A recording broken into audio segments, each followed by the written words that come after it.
an interview we're conducting with Rajeev, who is also known as ThaProphecy. He's an up-and-coming artist, hip-hop artist in the GTA, and he is going to be joining us today at the Aadhibagavan preview for the CD release. So I have a couple of questions, 20 questions for you. That's a couple. That's a couple. Okay. So are you ready? I hope so. Okay, so I'll try. Describe Rajeev in 3 words. That's a tough one. But in all honesty, I'm very indecisive. Okay. I'm Tamil. And I'm a musician, I would say. Okay, and so describe your music in 3 words.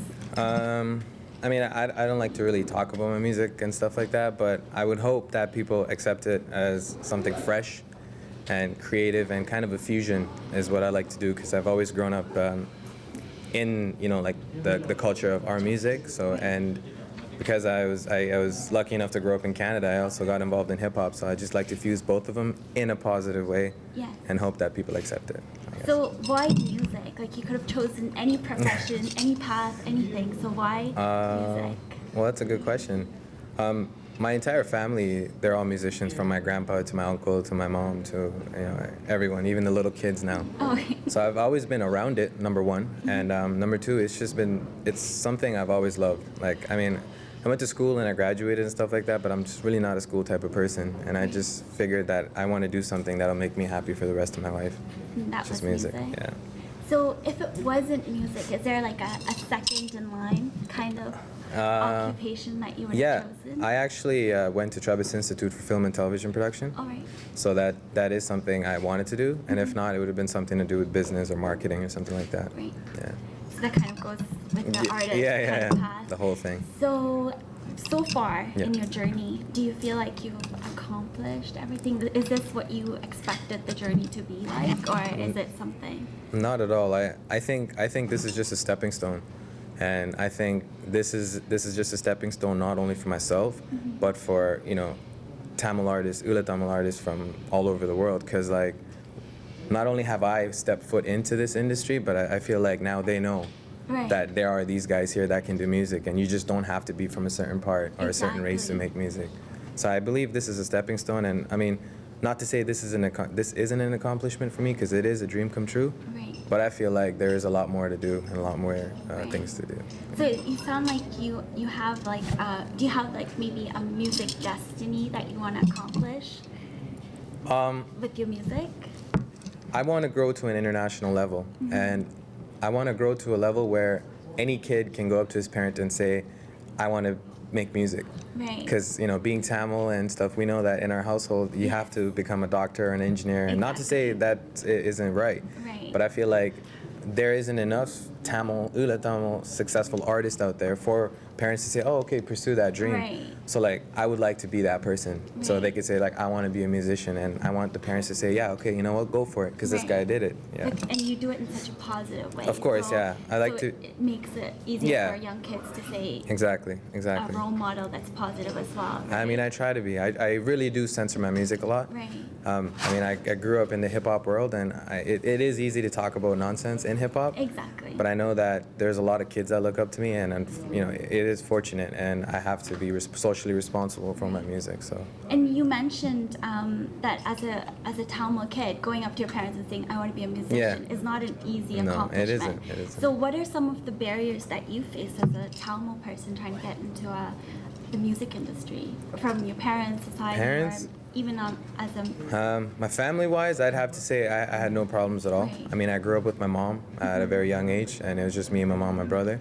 And because my mom, you know, grew up in the household that I did with music, it was really easy for me to explain to her this is what I wanted to do. Right. So she's been supporting me, and it's been great. In terms of, like, community-wise, I mean, I'd like to say that the Tamil community does support you, but unfortunately, that's not 100% accurate. Right. I think there is a lot more that us as a community we need to grow and we need to do, and we need to start off by supporting local media, whether it's dance, movies, or artists. It does happen, but it's not happening to its full potential. Right. And I believe that we can accomplish a lot more than we think we can. Yeah. And I think this may be a start to that, because they might open their eyes and say, okay, well, there are kids that can do this, right? Exactly. And yeah, that's basically it. So, did you ever, at any point in your music career, feel like you wanted to give up? Yeah, it's you know, it's funny that you asked that. Tomorrow's my birthday, October 6th. So I was in the studio today with you, and I was thinking to myself, this time last year, the past 2 years have been very difficult due to personal reasons, and this time last year I was at my all-time low. I mean, it's just personally speaking, and I just felt like giving it up, and I just didn't have the power to go on. You know, it was a battle. It was a battle, battling the media, battling everyone, and I just said forget it. And then what changed? The hunger, I guess. Right. It was just hunger. Like, I'm turning 24, and the way I seen it was, what am I doing? Like, if I don't take action immediately, I'm gonna be a failure in life. Right. And I just woke up, and I got my visa, and I said I'm going to India, simply. And I have no family, no friends in India. I just went there by myself. Wow. And it was kind of like a do or die mission, and I said I got to do it. I know that there's something better out there for me. Right. And I just needed to get out of Canada just to clear my mind, and here I am today. So, what was your experience in India like as an artist? Did it inspire your music? Like, It definitely did. It definitely did. It was an eye opener, because it really taught me all the things we're blessed that we actually take for advantage. Right. Because some music directors that I worked with there, they're working with like a PC Right. and like, you know, the Yamaha keyboards. Like, Yeah. this is their studio. Wow. But even with that, the amount of creativity they possess, it's amazing. And like, here I am, like, we live in this blessed country, and we have all these things, and we just waste it. right. And it was an experience, and I just can't forget it. It wasn't easy though, because I mean, I grew up here for like 20 Right. years, Yeah. and going there and getting used to the traffic and all that was like crazy. Yeah.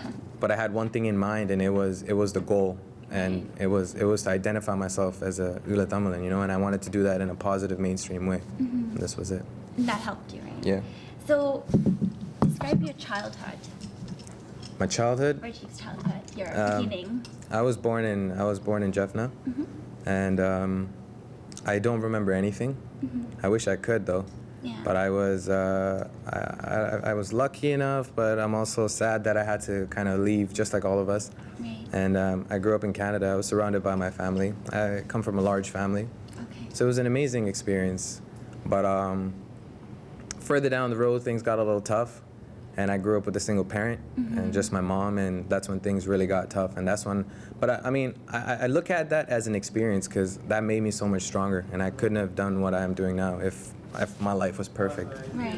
So it was a complete battle, and I think I'm blessed for everything that happened, both positive and negative. And do you think that shaped your music? Absolutely, as well, right? absolutely. Because, I mean, everything could have been painted colorfully, and it could have been jolly, Right. but it doesn't. It doesn't make me who I am. Right. And I feel like music is pain and emotion, and if you don't put that 100% in, Okay. it doesn't work.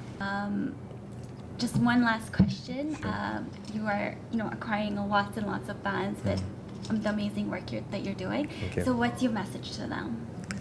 Well, I just want to say you have to continue believing in yourself, and if you believe you have something, don't let anybody tell you you can't. I know it sounds generic, and I even told myself, like, this time last year, like, you know what, why is everybody saying this? But the truth is, if you don't believe in yourself and give yourself enough respect, then nobody else will. So just remember that, and just fight for what you believe in, no matter what it is, because there are good people that will support you. And at this time, I want to take this time to thank Tamils.com, Mr. Oral, because he reached out to me. And there was a point after I did this accomplishment, I didn't post it on Facebook or anything like that, because I didn't want to be the type to just whatever. Right. But he found out, and he actually reached out to me, and he's been supporting me, and he's been encouraging me. So as the fault, I mean, there are a lot of faults that are happening, but aside from that, there are positive people that want to help Tamil kids in the community. So just remember that and keep grinding. That's it. Thank you for that. It's a very positive Thank you. message.